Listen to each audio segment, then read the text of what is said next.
Vítajte na Filakovskom hrade. Nepatrí medzi tie najznámejšie hrady Slovenska, a tak si ho poďme trošku predstaviť. Filakovský hrad prežil toľko zmien majiteľov a toľko obliehaní, že by sa z jeho histórie dala natočiť tá najdlhšia turecká telenovela, alebo teda aspoň panelák. Píše sa rok 1242. Kým polovicu Európy zrovnali Mongoli zo zemou, Filakovo stojí. Prečo? No lebo kamenné múry neboli len módny výstrelok, ale perfektný nápad. Král Belo IV. Ho však hneď skonfiškoval vtedajšiemu majiteľovi istému Folkušovi, lebo sa vraj správal ako zloduch z komiksu. Do hry vstupuje aj Matúš Čák Trenčiansky. Ak niečo v tej dobe malo hodnotu, Matúš to chcel. Hrad na chvíľu adoptoval, kým si ho král opäť nevybojoval späť. Nasledoval kolotoč šlachtických rodov, ktoré si kľúče od hradu pohádzajú ako horúci zemiak. Raz ten, potom druhý, hrba mien, ktoré sa aj ťažko vyslovujú.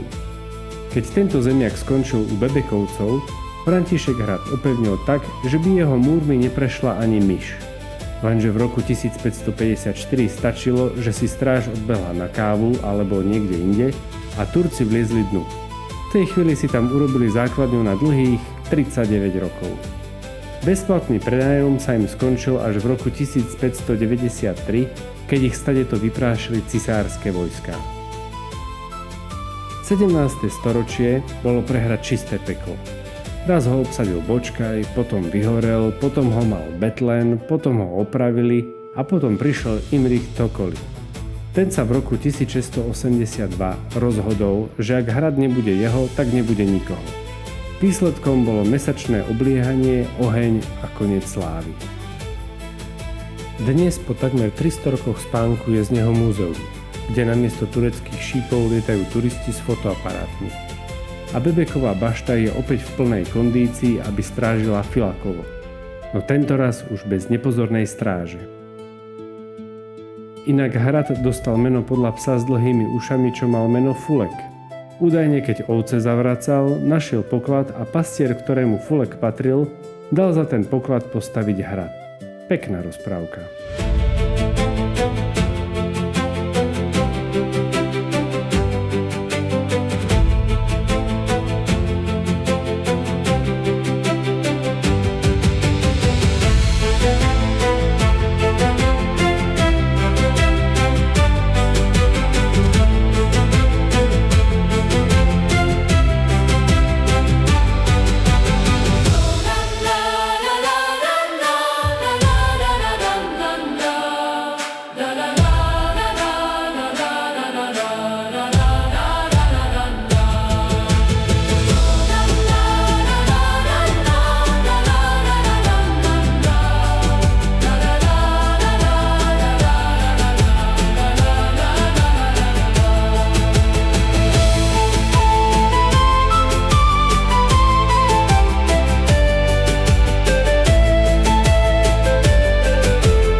Držať, tak to mám čo robiť?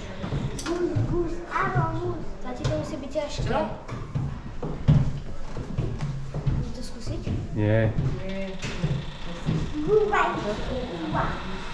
A to fakt je to riadne ťažké to.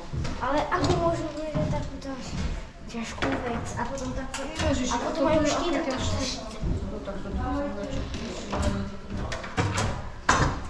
To je aký ťažký? Joj, pre Boha. Kde krk bolel za chvíľu. Ťažký. Prečo je taký štít ťažký? Tak ho bude železný. To mi jasne. Ale vyzerá dobre.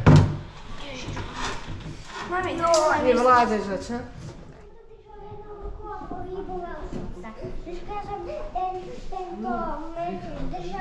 Dneska si ešte môžeš zahrať, to je dobré. Hej, no asi nie.